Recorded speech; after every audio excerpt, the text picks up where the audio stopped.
Hola, muy buenas tardes. Bienvenidos a todos a un nuevo capítulo de Abrí la Biblia, después de haber reconocido la alegría por haber terminado de leer desde enero hasta el 9 de marzo el libro del Evangelio de Lucas, ¿sí? Pero como dije ayer, al final el libro de Lucas termina ahí como con un gancho, que como uno lee separadamente los libros y no hace muchas veces cadenas para seguir leyendo o para decidir leyendo un evangelio y después otro, o no, el deseo de seguir después por otro lado. De la misma manera, yo había quedado pensando, bueno, cuando termina Lucas pasamos al Antiguo Testamento de nuevo para ver algo que no, de lo mucho, que no hayamos visto hasta ahora, pero el final del Evangelio de Lucas me dejó enganchada con el libro de Hechos de los Apóstoles. Pero como siempre, vuelvo cuando empiezo a preparar el siguiente programa, vuelvo a lo anterior que leímos y encontré, no sé si encontré nuevas cosas, pero me hizo descubrir el capítulo 24 del Evangelio, donde terminamos ayer con la resurrección, con todo lo que tuvo que ver la resurrección. No es solamente ese momento cuando los que fueron a ver el sepulcro encontraron que Jesús había resucitado, y en algunos casos se nos cuenta que lo vieron a él ahí delante, pero no es eso lo que cuenta Lucas. En el capítulo 24, donde termina su evangelio, eh, toma uno de los encuentros que hubo allí, al lado del sepulcro abierto, que no fue con Jesús mismo. Y eso nunca me había dado cuenta. Comparto esa sensación que uno tiene tantas veces con la palabra, de decir, esto lo leí muchas veces y sin embargo no me había dado cuenta. Eso se llama revelación, ¿no? Y también lectura más consciente, más profunda, con todas las neuronas puestas, como decimos siempre. En este relato que eligió Lucas contar, de acuerdo a lo que él haya recibido, no muestra a Jesús al lado del sepulcro, hablando con, en tal caso, una de las mujeres. El relato que leímos es aquel que aparece dos ángeles, ¿no? Y les hacen, ¿se acuerdan que marcamos? Les hacen recordar a las mujeres. Ahora, lo que yo me di cuenta es que este capítulo 24 hay 3 veces que se recuerda la obra de Jesús. 3 veces en el mismo capítulo. O sea, no está centrado solamente en el hecho de mostrar a Jesús resucitado, sino en 3 testimonios distintos para afirmar, sellar lo que realmente estaba pasando en este momento. Los ángeles fueron los primeros. Dice que les dijo a las mujeres, recuerden lo que les dijo cuando todavía estaba con ustedes en Galilea, las mujeres de Galilea que habían bajado a Jerusalén.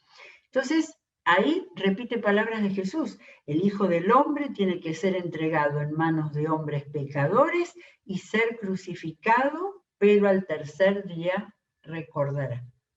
resucitará, al tercer día resucitará. Después, siguiendo con el capítulo, cuando tenemos a Jesús con esa... yo creo que lo hizo adrede, no sé. Lucas, Jesús no aparece todavía, aparece recién caminando con estos dos hombres que volvían cabizbajos a Emaús. Es tan impresionante eso de que el Señor resucitado hace esa caminata y actúa de una manera cariñosa, paciente y asombrosa con esos dos hombres, preanunciando lo que poco a poco iban todos a reconocer, y es que él había resucitado. A esos hombres, ¿se acuerdan cuando se hace el que no sabía lo que había pasado? Hasta que finalmente, y todavía no lo entienden porque les dice: qué torpes son ustedes, qué tardos de corazón para creer todo lo que han dicho los profetas. ¿Acaso no tenía que sufrir el Cristo estas cosas antes de entrar en su gloria? Yo ayer esto lo leí y no lo registré. Ahora lo vi. Tenía que sufrir antes de entrar en su gloria. Quizás ahí no dijo la palabra resucitará, pero ahí dijo antes de entrar en su... Entonces, un nuevo elemento en la enseñanza. En la enseñanza para esos hombres y para nosotros que lo estamos recibiendo en el día de hoy, cada vez que uno lee el Evangelio de Lucas. Y entonces dice que a ellos comenzando les explicó todo lo que se refería a él en las Escrituras, ¿no? Que recordamos el capítulo de Isaías 53, pero miren si Jesús ahí les explicó todas las profecías mesiánicas que hay en los salmos, en los profetas, en la palabra. No sabemos. Muy bien. Y en lo que yo tengo, mi última página del capítulo 24, esa escena, este capítulo está todo de escenas tan tiernas, tan emocionantes, ¿sí? Primero las mujeres recordando. Fíjense un paréntesis que no suene a ninguna discusión, ningún argumento, pero lo encontré acá, ¿no? Las mujeres se acordaron.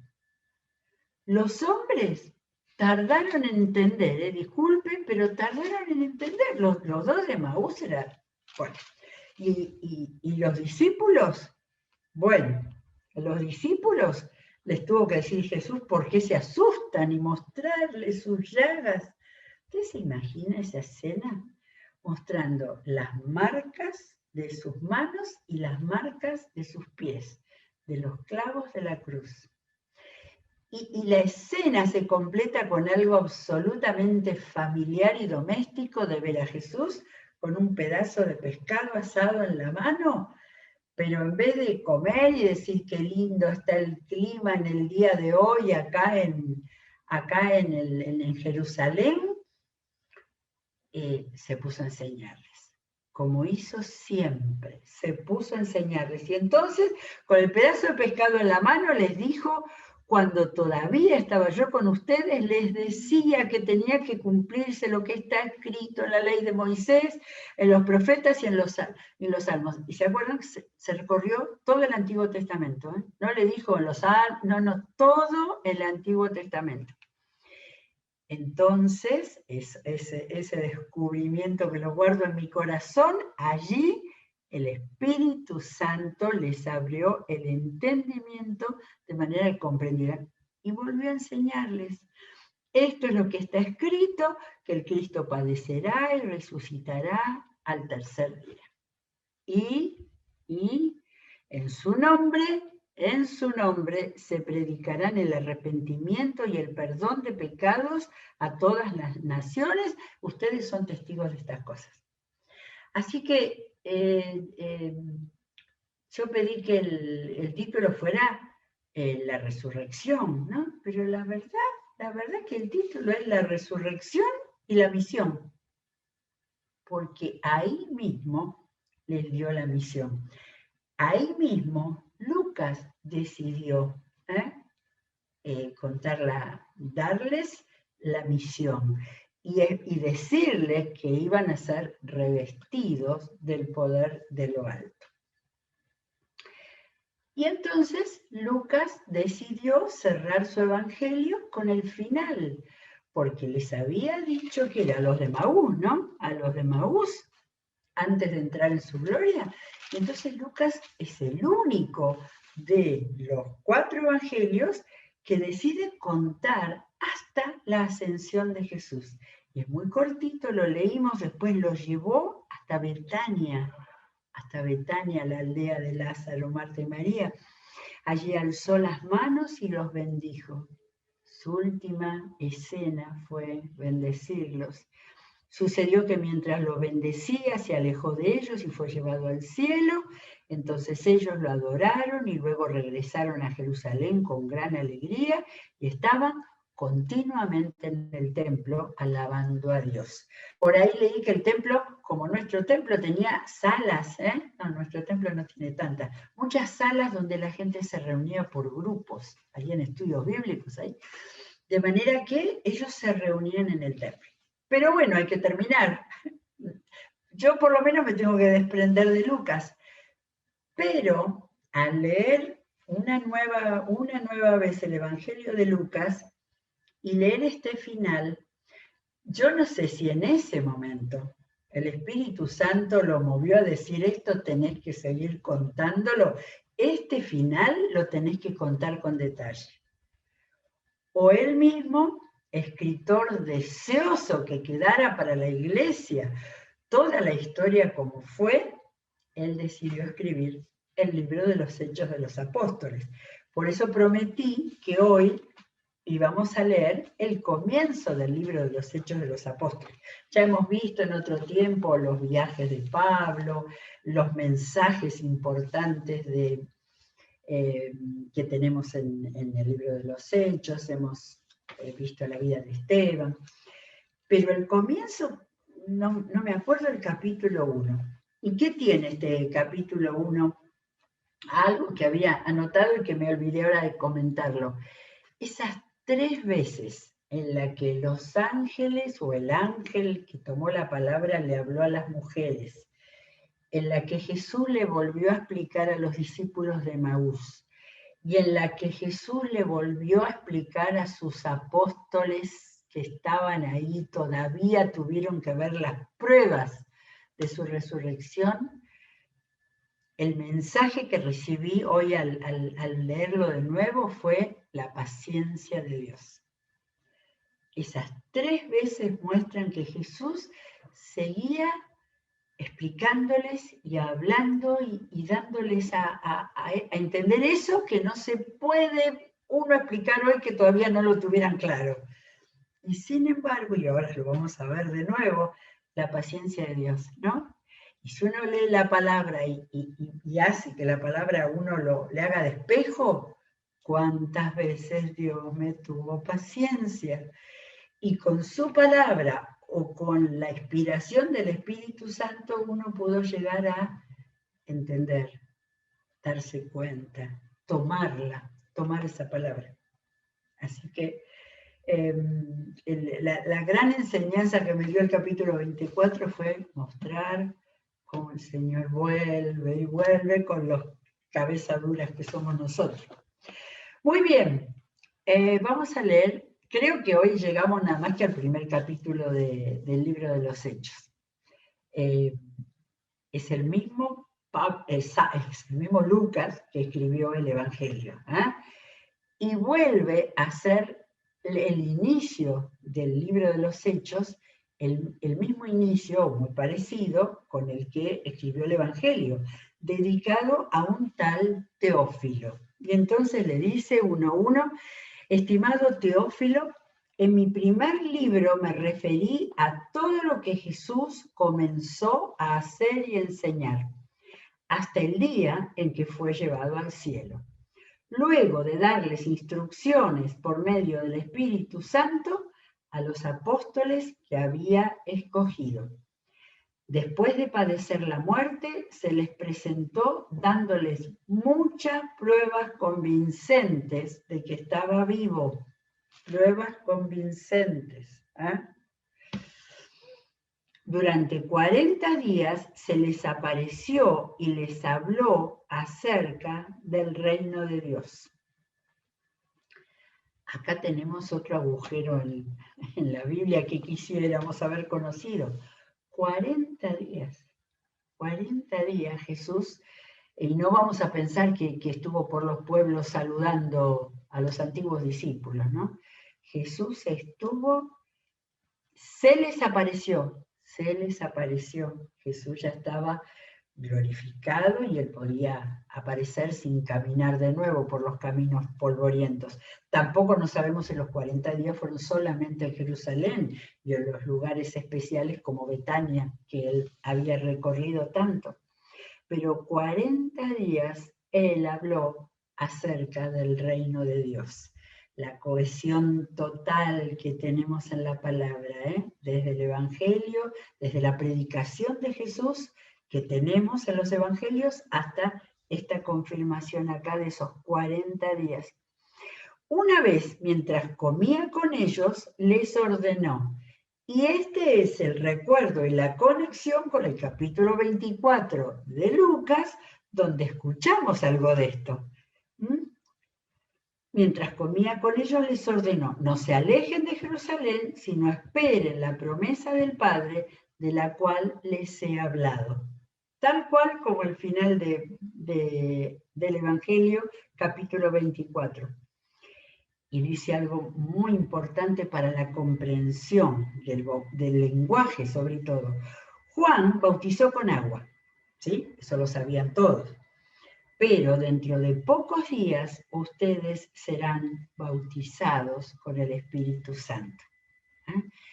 Allí vuelve a decir, es lo mismo que había dicho. Ahora esto es, no lo sé, nunca me había prestado atención esos 40 días.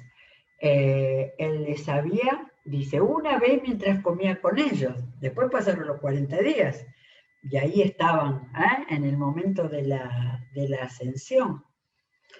¿Y cuántas veces en esos 40 días habrá repetido eso, que serían bautizados con el Espíritu Santo?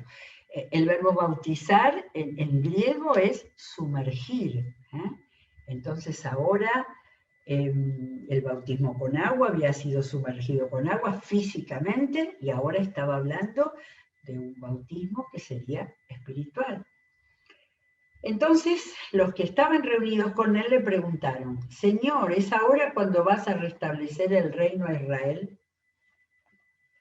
Si Jesús no tenía paciencia, esto era acá como que necesitaban que los amarreara.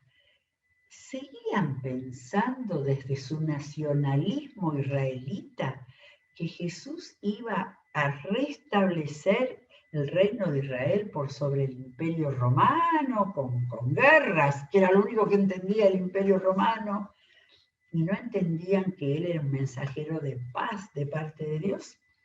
Y Jesús les contestó una vez más con paciencia.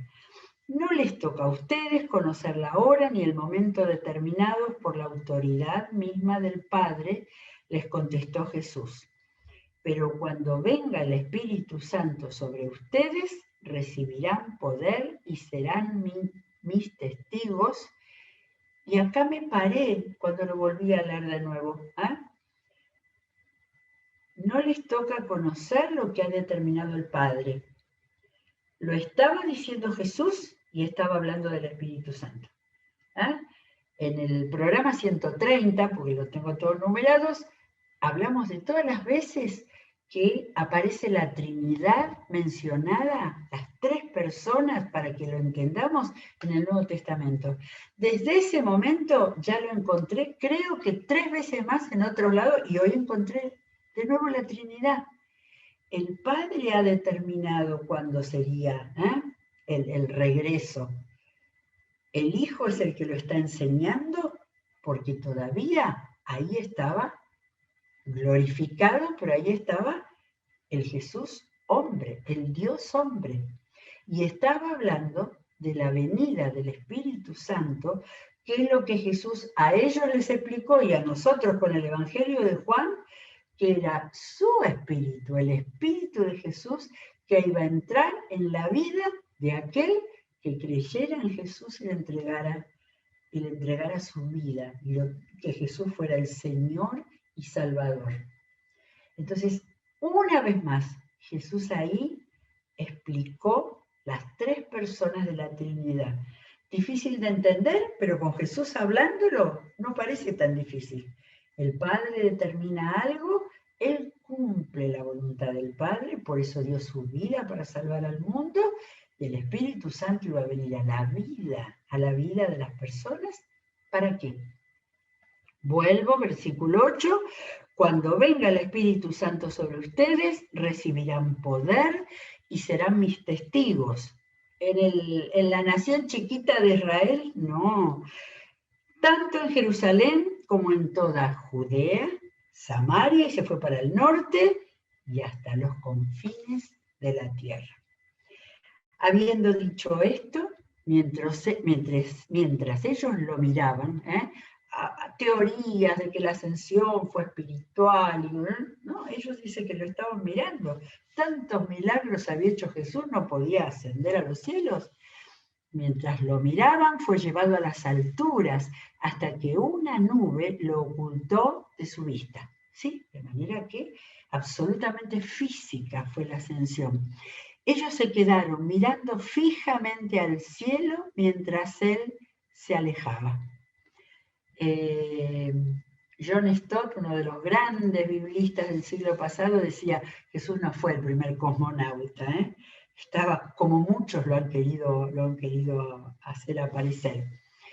Pero esto se completó. Para que ellos no se quedaran con la boca abierta mirando al cielo, de repente se les acercaron ahí, físicamente, dos hombres vestidos de blanco, serían los ángeles mismos, que les dijeron: Galileos, ¿qué hacen aquí mirando al cielo?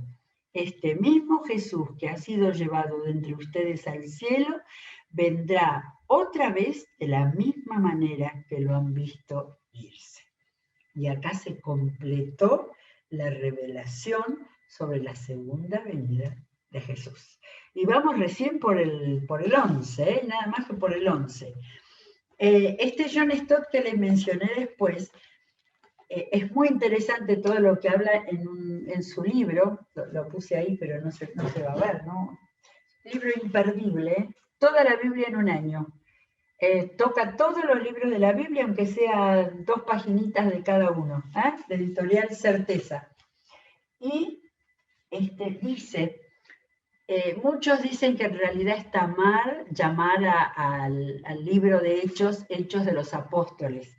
En realidad debieran ser los Hechos del Espíritu Santo, ¿no? Siempre ha habido una especie de controversia. Pero él completa lo que realmente es el libro de los Hechos. Es continuación de las palabras y obras de Jesús realizadas por su Espíritu por medio de los apóstoles. Porque ahí es tan importante los hechos y las palabras de Jesús como movidos por el Espíritu Santo, pero hechos por los apóstoles. Todos, porque Jesús no dejó su mensaje ahí, Jesús los comisionó. Bueno, y acá tenemos un poco entonces lo que fue la primera movida de la iglesia, que todavía estaban perturbados. Entonces regresaron a Jerusalén desde el Monte de los Olivos, porque ahí fue la ascensión, situado aproximadamente 1 kilómetro de la ciudad. Cuando llegaron, subieron al lugar donde se alojaban. Dicen los comentaristas que quizás sea el lugar donde tuvieron la última cena. Subieron al lugar, estaban allí Pedro, Juan, Jacobo, Andrés, Felipe, Tomás, Bartolomé. Los comentaristas creen que este puede haber sido Natanael, el que cuenta Juan en el capítulo 1. Mateo, Jacobo, hijo de Alfeo, Simón el Celote y Judas, hijo de Jacobo, para diferenciar. Todos en un mismo espíritu se dedicaban a la oración. Fíjense, en la traducción que se llama la Biblia, la palabra dice: oraban en íntima armonía. Uno a veces a las palabras las pasa por encima, como dice acá, en un mismo espíritu. Perfecto, es lo mismo, pero fíjense qué lindo está: oraban en íntima armonía. No es que no se peleaban, ni se apuraban, ni se atropellaban, pero había una armonía espiritual, que es lo que había dejado la reciente imagen de Jesús ascendiendo a los cielos, resucitado, lo que les costó tanto entender. No solo los apóstoles, junto con las mujeres, con los hermanos de Jesús y su madre María. Dicen que es la última vez que aparece María en el Nuevo Testamento, y bueno, y en toda la Biblia. Y ahí también los hermanos de Jesús. Así que esos hermanos que en el Evangelio habíamos visto, que le decían cosas que aparentemente no habían entendido su misión todavía, ahora estaban formando parte de la iglesia. Y uno de ellos, Jacobo, iba a ser llamémoslo, el primer pastor de la iglesia de Jerusalén. Por aquellos días, Pedro se puso de pie en medio de los creyentes, y ahí es donde tenemos la confirmación de todo lo que Jesús trabajó con esta gente, especialmente con Pedro, para prepararlo, porque iba a ser el primero que se pusiera de pie para encaminar los primeros hechos de la iglesia. Y uno de los primeros hechos fue una cuestión de orden. Se puso de pie por medio de los creyentes, que eran un grupo como de 120 personas. Allí estaban los discípulos más cercanos. Y les dijo: hermanos, tenía que cumplirse la escritura que por boca de David había predicho el Espíritu Santo en cuanto a Judas, el que sirvió de guía a los que arrestaron a Jesús. Judas se contaba entre los nuestros y participaba en nuestro ministerio. Con el dinero que obtuvo por su crimen, Judas compró un terreno, allí cayó de cabeza, se reventó y se le salieron las úlceras, las vísceras. Todos en Jerusalén se enteraron de esto. Así que aquel terreno fue llamado Acéldama, que en su propio idioma quiere decir campo de sangre. Porque en el libro de los Salmos, continuó Pedro y sigue el Antiguo Testamento, en el libro de los Salmos, Salmo 69, está escrito que su lugar quede desierto y que nadie lo habite. Por supuesto no se refería a Judas, pero lo tomó Pedro como una posibilidad de palabra profética. Dice, pero también está escrito que otro se haga cargo de su oficio. Creo que esto es de Nehemías. De manera que, a ver si es de Nehemías. No, es de otro salmo, del Salmo 108. De manera que, tomando los dos salmos, toma esa palabra como una profecía. Por tanto, es preciso que se una a nosotros un testigo de la resurrección, uno de los que nos acompañaban todo el tiempo que el Señor Jesús vivió entre nosotros, desde que Juan bautizaba hasta el día en que Jesús fue llevado de entre nosotros. Así que propusieron a dos, qué democracia que había en ese grupo, propusieron a dos, a José, llamado Barsabás, apodado el Justo, y a Matías, y oraron así: Señor, tú que conoces el corazón de todos, muéstranos a cuál de estos dos has elegido. Me llama la atención, no cuál es el mejor, a cuál has elegido, para que se haga cargo del servicio apostólico que Judas dejó para irse al lugar que le correspondía. Luego echaron suertes, dice que se hacían con palitos o con piedras eso, pero el valor no tuvo las suertes, el valor lo tuvo el pedir al Señor que el Señor dirigiera ese sorteo. Echaron suertes y la elección recayó en Matías, así que él fue reconocido junto con los 11 apóstoles. Ahora, díganme ustedes si no es verdad que uno lee así esta última parte, que hubo dos candidatos que oraron, que hicieron un sorteo. Pero ¿quiénes eran estos candidatos? Eran de los 120, de los discípulos cercanos. ¿Qué currículum tenían? Testigo de la resurrección, pero uno de los que nos acompañaban todo el tiempo que el Señor Jesús vivió entre nosotros, desde que Juan bautizaba hasta el día en que Jesús fue llevado de entre nosotros. Era absolutamente un discípulo y un testigo. Había estado en todas. Seguramente había sido bautizado por Juan el Bautista y desde ahí tomó el camino de seguir a Jesús. De manera que tenemos a Matías. Si yo no me equivoco, nunca más aparece Matías, o sea, pero debe haber sido, quién sabe, cuando vino la persecución, a dónde salió, a dónde fue y en qué lugar estuvo ministrando. Y no todos escribieron, si no tendríamos más libros en el Nuevo Testamento, ¿eh? No todos escribieron libros y él puede haber sido un predicador, un maestro, un ministro de milagros, quién sabe, pero bienvenido Matías a los apóstoles del Señor. Bueno, el capítulo primero se termina acá.